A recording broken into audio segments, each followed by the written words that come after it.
Good day! This is Teacher Rowan. I'll be your guide in exploring Google Apps for education, for teaching and learning.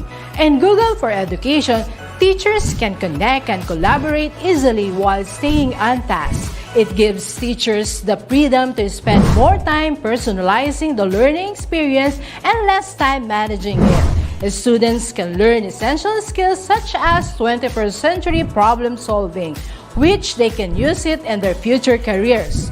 As such, the accessibility features will also help and assist every learner to do their best work. Google offers different useful applications that we can use to connect education to technology. This will help our teachers as a 21st century educators to innovate and find ways on how to make teaching and learning more exciting, engaging, effective, and flexible to the demands of the society. Let's re-explore the education experience by discovering new angles to create, collaborate, and communicate as one. Para sa bata, para sa bayan, at para sa guro. Ang pagkatuto huwag gawing komplikado. Sulong edukalidad.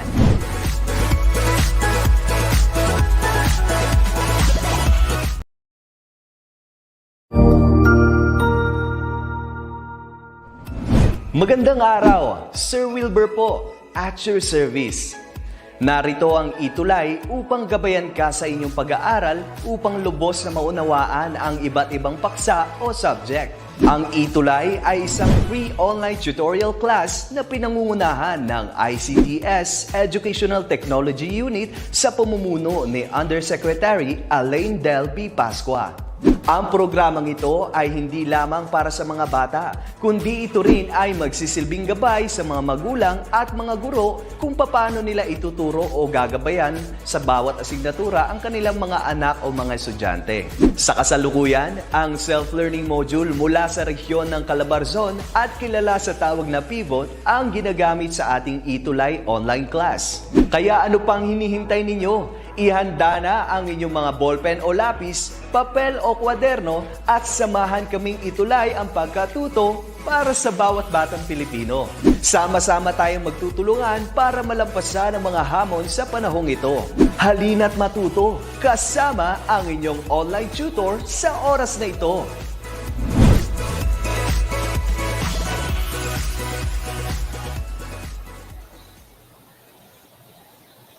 Isang napakagandang umaga po sa ating lahat, and of course, good morning po sa ating mga TLE 8 warriors na nandito ulit na nanonood sa atin. So good morning, grade 8 learners, and of course, good morning din sa ating mga parents and teachers na patuloy na sumusuporta para sa ating DepEd ETUlay online tutorial. And of course, thank you din sa SDO Pasig sa pag-share ng SLM na gagamitin ko ngayong araw para sa ating TLE 8. So thank you so much sa kanilang sa aming writer, sa editor, sa aming TLE 8 supervisor, Ma'am Librada Agon, and of course our SDS, Ma'am Evalu Concepcion Agustin. Maraming salamat po. And of course, sa lahat po ng nanonood dyan, huwag pong kalimutan mag-comment kung saan po kayong lugar, division, no, or school. Kung saan po kayong school nang galing, i-comment lang po at itatry ko pong basahin lahat ng mga comments po ninyo. So, sana po ay samahan nyo ako hanggang matapos ang ating tutorial for this morning. Okay, so by the way, I'm Tutor Makoy and salamat sa palaging panonood sa ating DepEd ETUlay online tutorial. And of course, tingnan natin kung sino-sino ang mga kasama natin ngayong umaga. So may nangunguna, Priscilla Joy Ramos watching from Villafogo Integrated School, Aurora Isabela. Grade 8, lawin mo ko, taga Isabela pa. Hello, good morning sa iyo, Priscilla Joy. And of course, si John Mark Cadiente. So, same school sila. Okay, so mag-classmate, grade 8 Lawin. Hello, John Mark. Good morning. Hello kay Hannah Lucy Kawilan. Grade 8 Earth. Good morning po. And kay Rodolfo Casanova. watching here at Sigay National High School. And of course, kay Jenny Dumaluan. Hi, sir. Good morning. Good morning, Jenny. And Sam, good morning. Ayun. So, si Hannah Lucy, who I'm watching from Bangkelo Integrated School, Reyna Mercedes District. Hello, good morning. So, thank you at sana po ay mag-comment lang po kayo at itatry ko pong basahin lahat ng mga comments po ninyo. And don't forget na mag-cooperate sa ating mga different activities mamaya. So, hello din, good morning din kay Maria Joy Castro from Estancia, Iloilo. Good morning. So, let's start. So, our topic for today is all about nail shape. So, pagpapatuloy natin yung nasimula natin since week 1 about beauty care, nail care services. So, week 5 natin ay tungkol sa mga nail shape, sa mga korte ng kuko natin. Okay, sana po ay dyan lang kayo at samahan po ako hanggang matapos ang ating tutorial this morning. And of course, at the end of this tutorial, you should be able to identify the different shapes of the nails, recognize the different shapes of nails, and value the importance of trimming and filing nail shapes. Okay. So, first, let's have a pretest. Of course, ito palagi, Of course, to measure your prior knowledge and concepts about our lesson for today.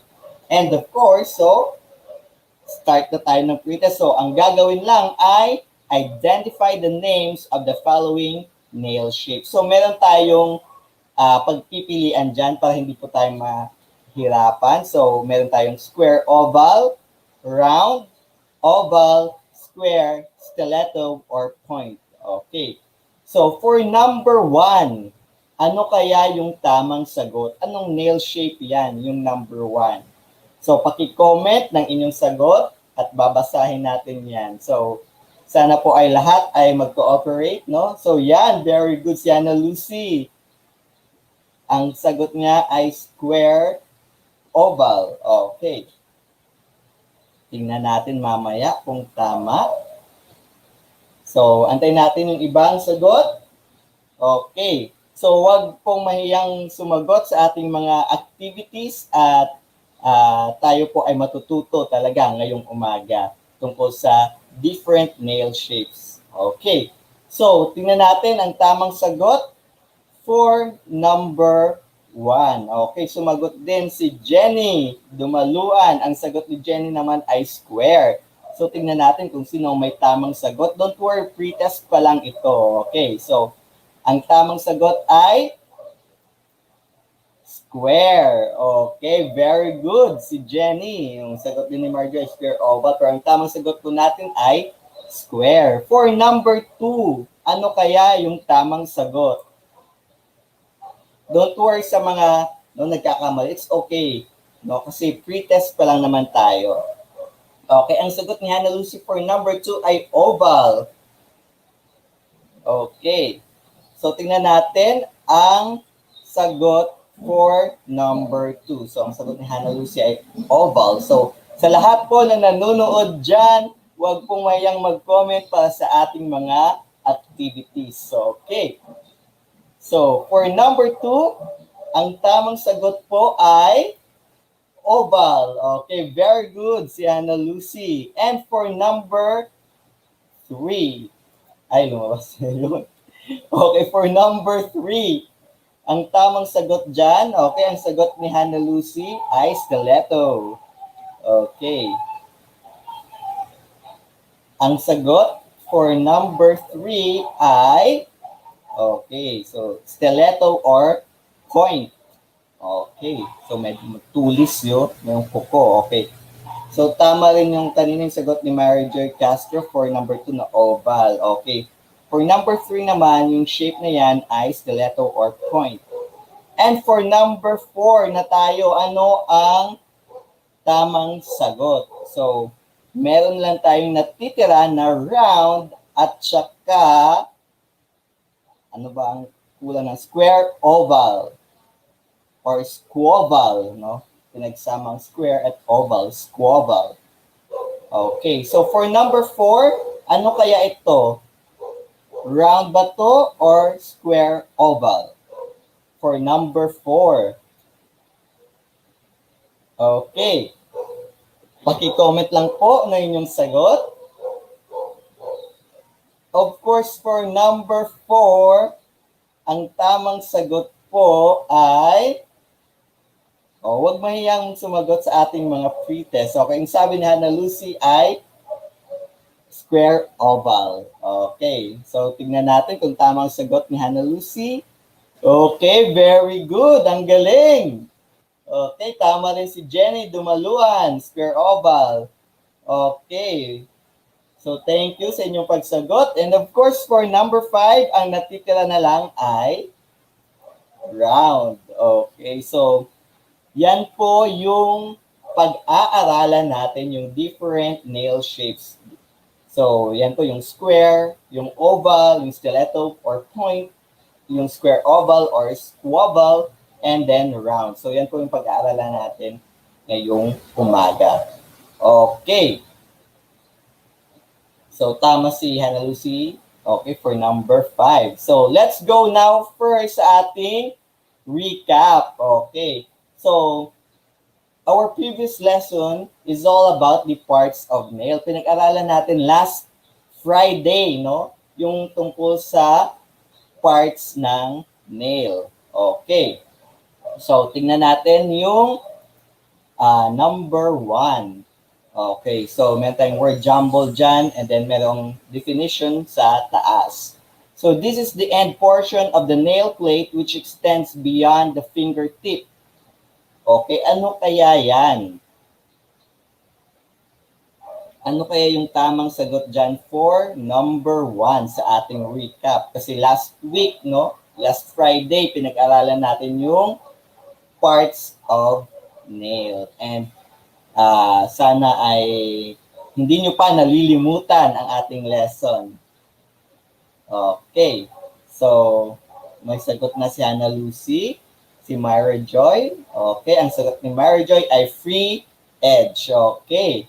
Tingnan natin, ang tamang sagot ay free edge. Okay, correct. Ang galing ni Myra Joy. No, dahil last week nandito rin siya. So, very good at naaalala mo pa. And of course, si Hannah Lucy, correct din yung kanyang sagot na free edge. And si Jenny Dumaluan. And of course, for number 2, this is the technical term for the nail. Ano kaya yung tamang sagot for number 2? Okay. Paki-comment lang ng inyong sagot. So, there are 4 letters, no? Ano kaya yung tamang sagot? Ano kaya yung technical term ng nail? Sana ay naalala nyo pa last week nating pinag-aralan. Okay. So, ang tamang sagot dyan, ano kaya? Mag-comment lang po ng inyong sagot at babasahin natin yan lahat. Okay, for number 2, okay. Ang tamang sagot dyan ay, okay, annex. Okay. So, yan yung technical term for the nail. At tama si Myra Joy Castro na naman. Ang galing. Very good. No? Si Myra Joy Castro is from NEPSI Laboratory High School, Estancia, Iloilo. And of course, si Sir Dada. Tama. Good morning, Sir Dada. Okay, next natin ay number 3. Okay, this is the condition of the nails which refers to nails diseases or disorder. Ano kayang tawag doon? So, for number 2 kanina, tama rin si Hannah Lucy. Okay, very good. For number 4, ano kaya yung tawag dun sa condition ng nails natin na tumutukoy, no, sa nails diseases or disorder? Okay, antay natin yung ibang sagot. Okay.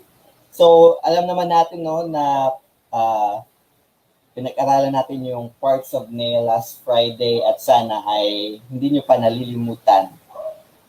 Okay, ang tamang sagot for number 3 ay onychosis. So, onychosis ang tawag sa kondisyon ng nails kapag ito'y tumutukoy sa nails diseases or disorder. Okay, so let's go now for number 4.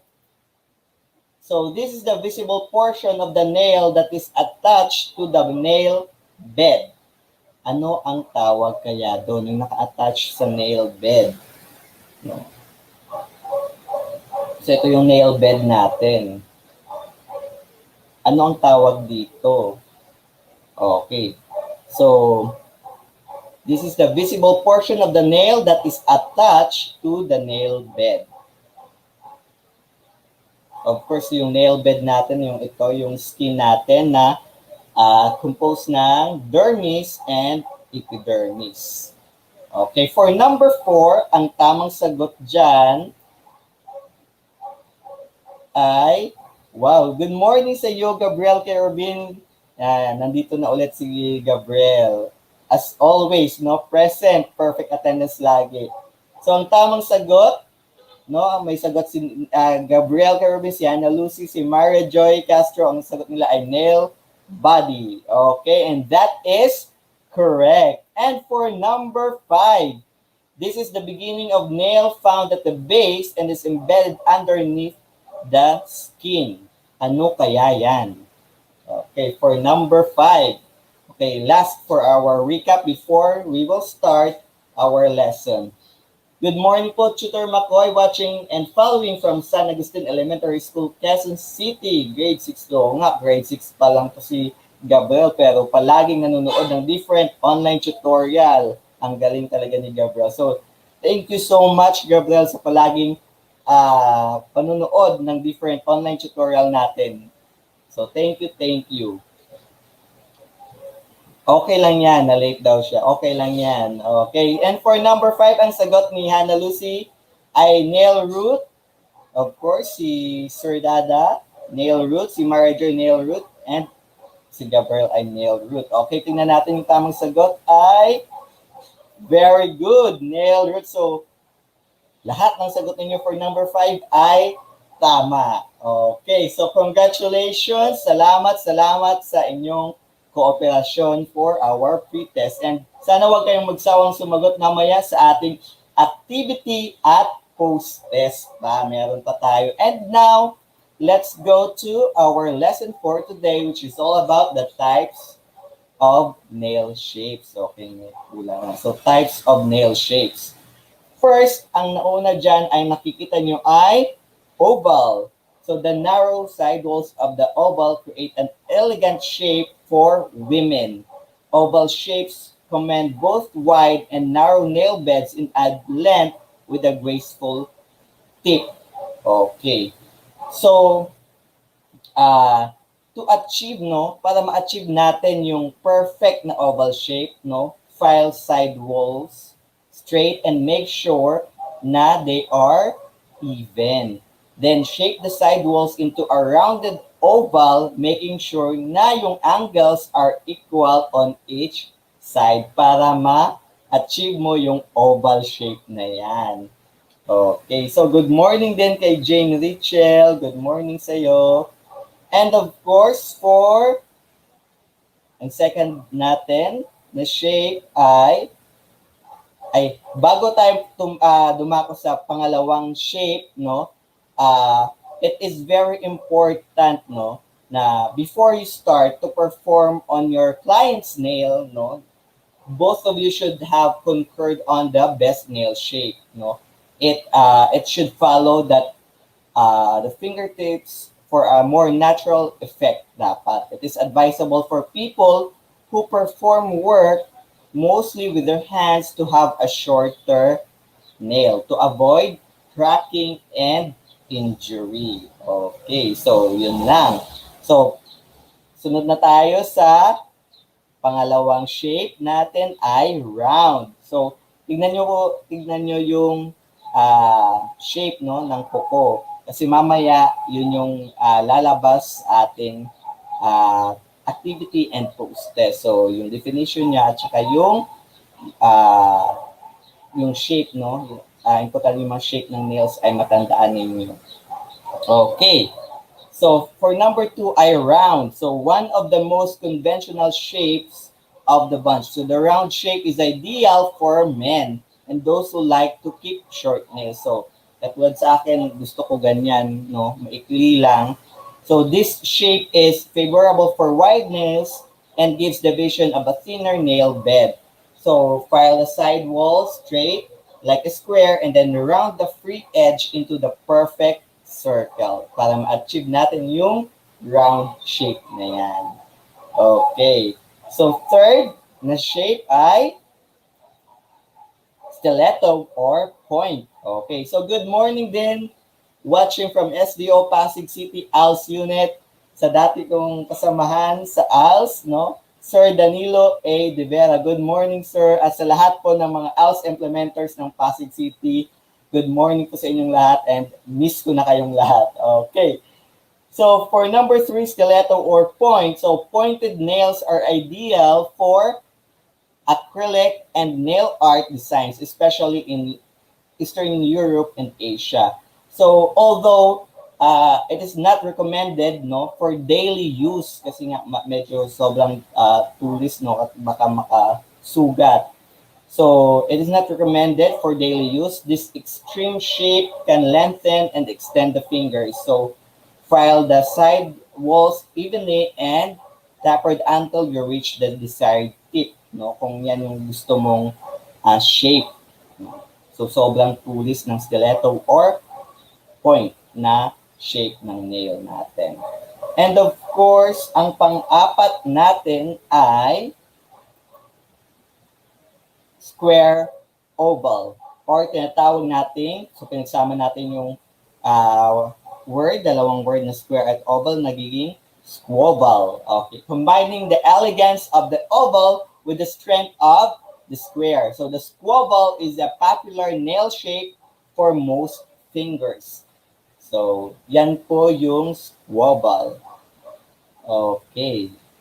And lastly, ang pinakalas natin na shape ay square. So, this shape is referred to as a vintage shape. So, ito yung tinatawag natin vintage shape. So, the square is ideal for larger nail beds. So, to create this timeless shape, file the side wall and make sure it is perpendicular to the free edge of the nail. After obtaining the ideal square, angle the emery board and nail it diagonally. Okay, para ma-achieve mo naman yung square na shape. Okay, so yun lang po yung lesson natin for today. So meron tayong 5 kanina, no? Yung square, of course, yung pinakalas, yung pang-apat natin kanina ay square, oval, or squoval. Yung pangatlo natin ay stiletto or point. Pangalawa natin kanina ay round. And of course, yung pinakauna natin ay oval. Okay, so yan po yung 5 shapes ng nail natin na pinag-aralan natin ngayong umaga. And of course, dahil dyan, let's have an activity. Okay, so sana po lahat na po ng nanonood dyan ay sumagot po sa ating activity. So choose the letter of the correct answer. And for number 1, this shape is referred to as a vintage shape. Ano kaya yung tamang sagot?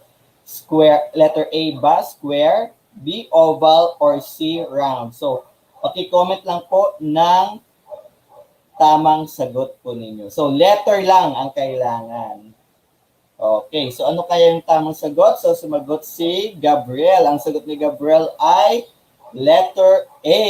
Okay, so yung sa iba kaya nung sagot nila? So, this shape is referred to as a vintage shape.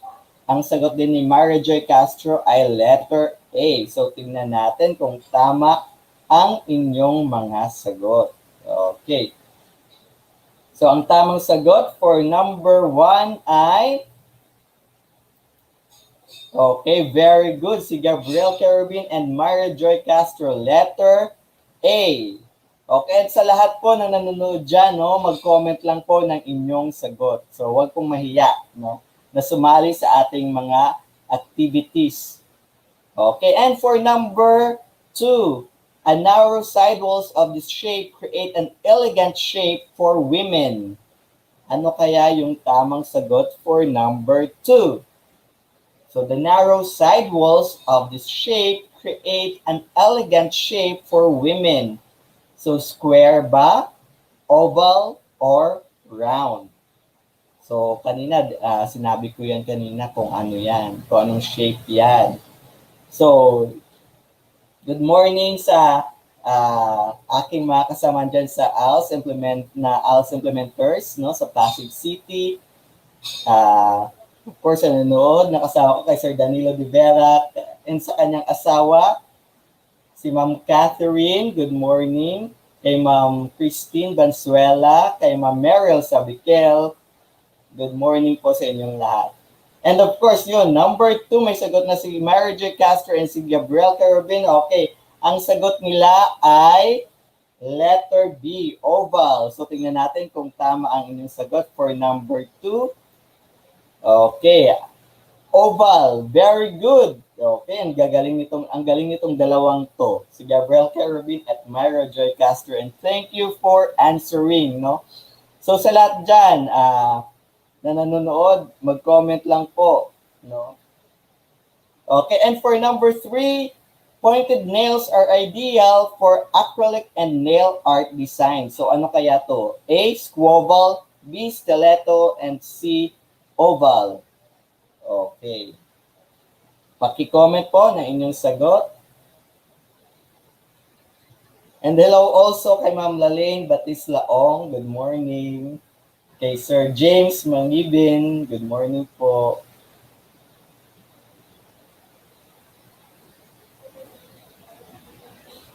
Yes po, sir. Sir Dan. Yes, sana po makabalik na. Okay. For number 3, ang sagot ni Gabriel Carabin at ni Myra Joy Castro ay letter B, stiletto. Okay, so tingnan natin kung tama ang inyong sagot for number 3. Okay, ang tamang sagot dyan ay stiletto. Okay, and for number 4, combining the elegance of the oval with the strength of the square. Ano kayang shape ito? Squoval, stiletto, or oval? Okay, for number 4.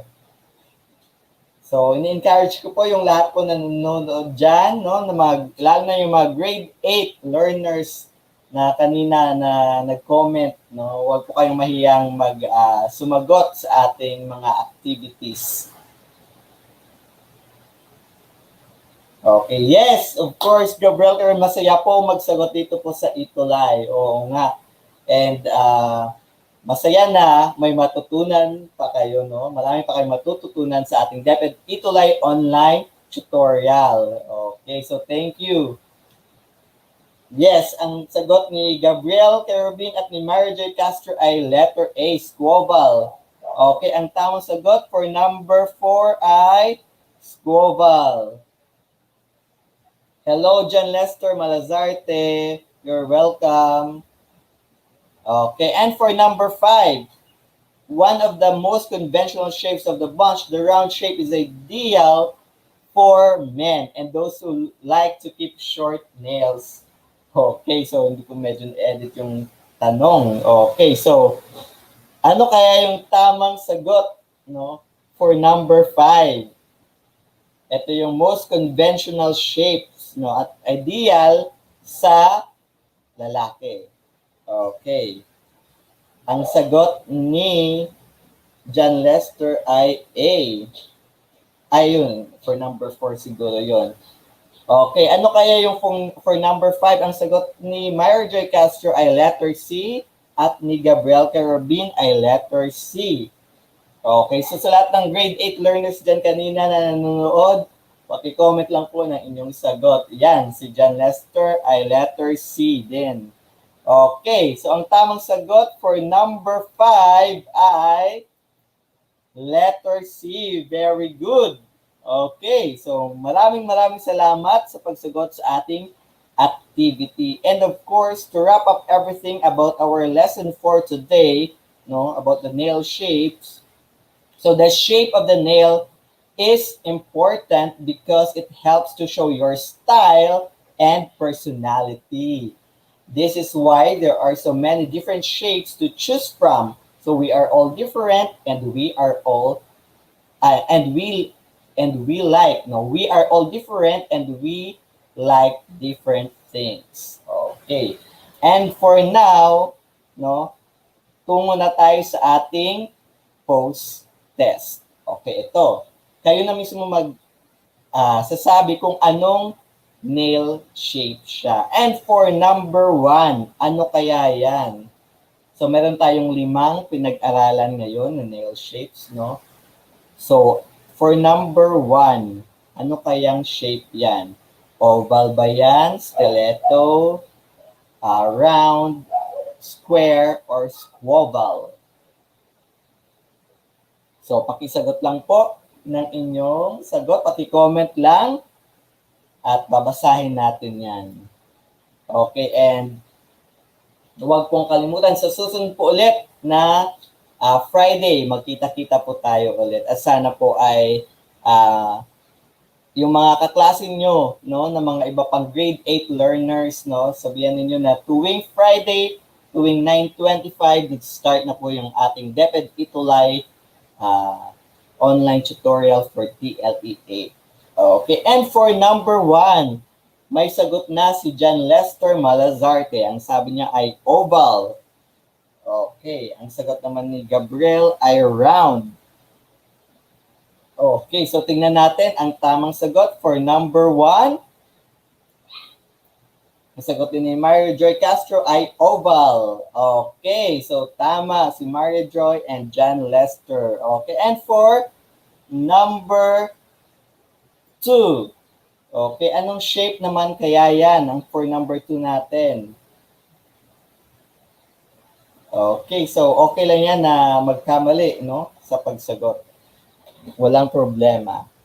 At least, masaya na kayo sa pagsagot and may natutunan tayo every day sa ating DepEd ETUlay online tutorial. Kaya tumutok lang lagi, no, sa different subjects natin. Kasi ang gaganda at magagaling ang ating mga tutors, no?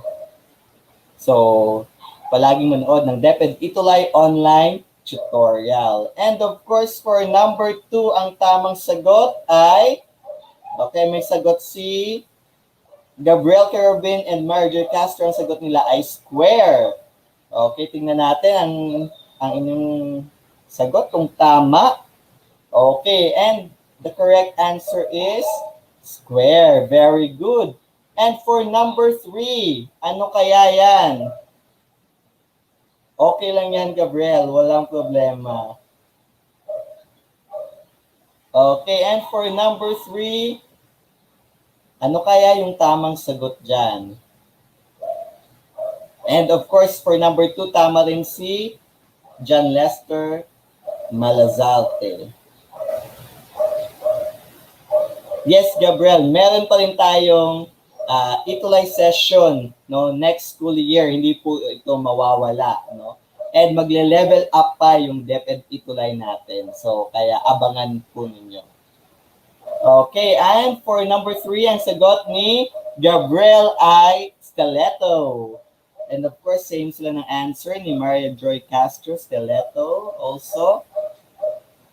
Okay, ang tamang sagot for number 3 ay stiletto. So, tama rin si John Lester Malazarte. So, ang gagaling ng sumasagot natin ngayong umaga. And for number 4, ano kaya yung number 4 natin? Yan. So, for number 4, ang tamang sagot ay yes. So, tama rin sagot ni John Lester Malazarte kanina, no, for number 3, stiletto, sir. Okay. So, thank you sa pagsasagot sa ating different activities for this morning. So sa lahat ng nanonood, no, huwag po kayong mahiyang sumagot, no. Magkamali man, okay lang po yan, at least natututo tayo, no, sa ating kaya meron tayong tutorial session, no, every day sa ating DepEd ETUlay. Okay, for number 4, ang sabi ni Gabriel Carabin ay round. So tignan natin kung tama ang inyong sagot. No, pati si John Lester Malazarte, ang sagot niya ay round shape. Okay. Very good. Tama. Okay. And for number 5, ano kaya yan? Anong shape yan?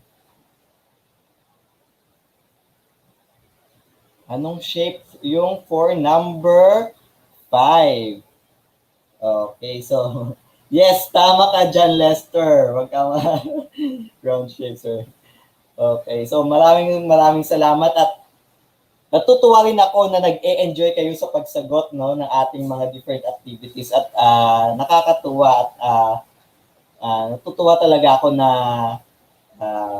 yun, pag sumasagot kayo at masaya kayong sumasagot sa ating mga different activities at of course may natututunan tayo.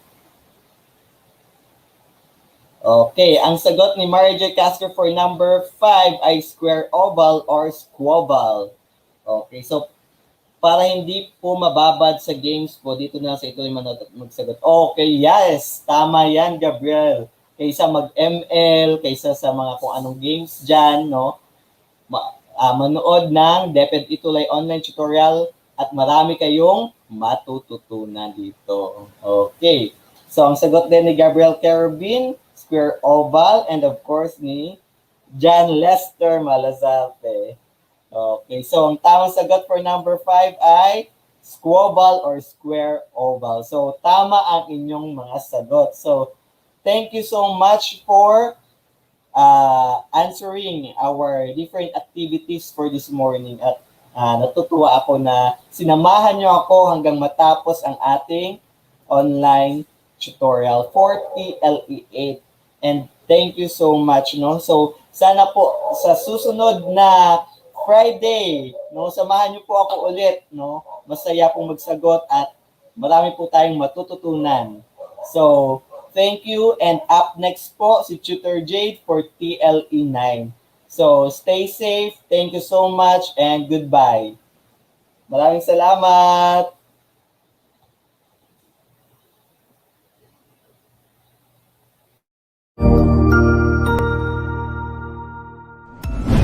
Sigurado ako na marami ka na namang natutuhan sa ating ETUlay tutorial session ngayong araw. Tandaan, ito ay hindi lamang para sa ating mga mag-aaral, kundi pati rin sa ating mga minamahal na guro at mga magulang na kaagapay natin para maituloy ang pagkatuto sa kabila ng nararanasang pandemya. Patuloy ding sumubaybay sa DepEd TV para sa mga araling ginawang video episodes. Mapapanood ito mula Lunes hanggang Sabado, alas 7 ng umaga hanggang alas 7 ng gabi sa inyong mga telebisyon. Abangan sa Lunes mula 1:00 ng tanghali ang iba pang aralin sa ating ETUlay free online tutorial session sa Science. I-like and subscribe at manatiling nakasubaybay sa ating ETUlay tutorial session sa DepEd Edtech Unit FB page at Educational Technology Unit channel sa YouTube at sa DepEd Tayo at DepEd Philippines social media accounts. Paalam!